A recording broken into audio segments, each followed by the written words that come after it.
ഇന്ന് നമ്മൾ introduction to social റിസർച്ചിലെ മൂന്നാമത്തെ മൊഡ്യൂളായ മെത്തേഡ്സ് ഓഫ് സോഷ്യൽ റിസർച്ചിലേക്കാണ് കടക്കുന്നത്.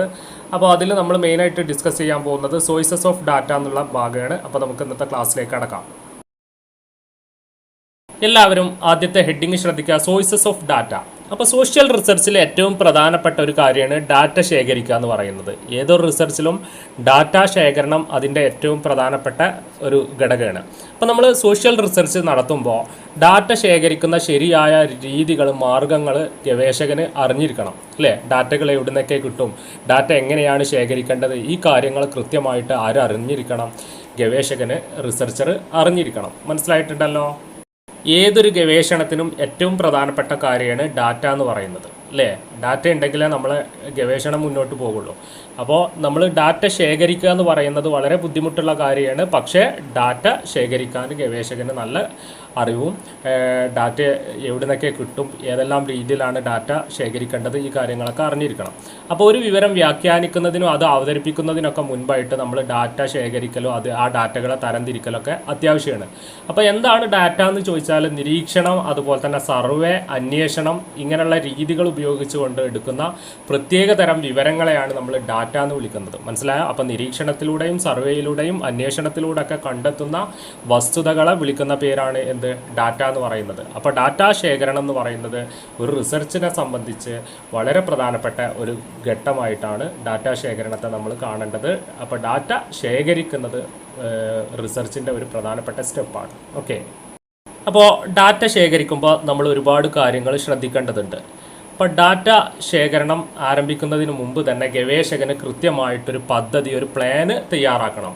ആദ്യം നിരീക്ഷിക്കേണ്ട അല്ലെങ്കിൽ ആദ്യം അന്വേഷിക്കേണ്ട കാര്യം എന്താണെന്ന് കൃത്യമായിട്ട് ഗവേഷകൻ എന്ത് ചെയ്യണം? തീരുമാനിക്കണം.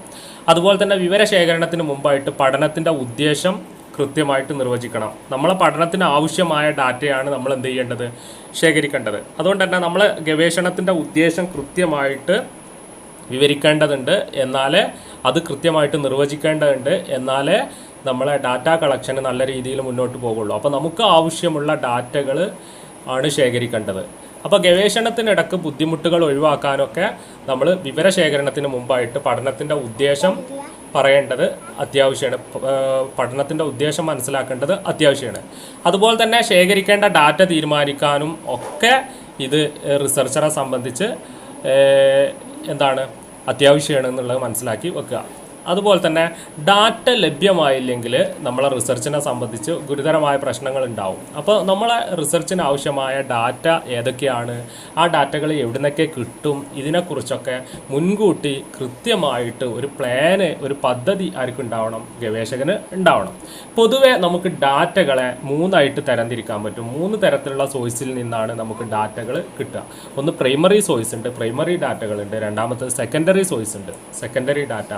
മൂന്നാമത്തത് ടേർഷറി സോഴ്സ്, ടേർഷറി ഡാറ്റകളുണ്ട്. അപ്പോൾ ഇങ്ങനെ ഡാറ്റ സ്രോതസ്സുകളെ നമുക്ക് 3ആയിട്ട് തരംതിരിക്കാൻ പറ്റും എന്നുള്ളതും കൂടി നിങ്ങൾ എന്ത് ചെയ്യുക? മനസ്സിലാക്കി വെക്കുക. Primary source, secondary source, tertiary source, ഇങ്ങനെ 3 തരത്തിലുള്ള ഡാറ്റ സ്രോതസ്സുകളുണ്ട് എന്നുള്ളത് കൃത്യമായിട്ട് എന്ത് ചെയ്യുക? മനസ്സിലാക്കി വെക്കുക. അപ്പോൾ ഇത്രയൊക്കെ കാര്യങ്ങളാണ് നമ്മൾ ഇതിൽ മെയിനായിട്ട് ഡിസ്കസ് ചെയ്യുന്നത്. അപ്പോൾ ഇതൊരു സാമ്പിളായിട്ടുള്ള ക്ലാസ്സാണ്. അപ്പോൾ ഇതിൻ്റെ ബാക്കി ക്ലാസ്സുകൾ ആവശ്യമുള്ളവർ എന്ത് ചെയ്യുക? എന്നെ താഴെ കാണുന്ന നമ്പറിൽ വാട്സാപ്പ് വഴി കോൺടാക്റ്റ് ചെയ്യുക. അപ്പോൾ താങ്ക് യു.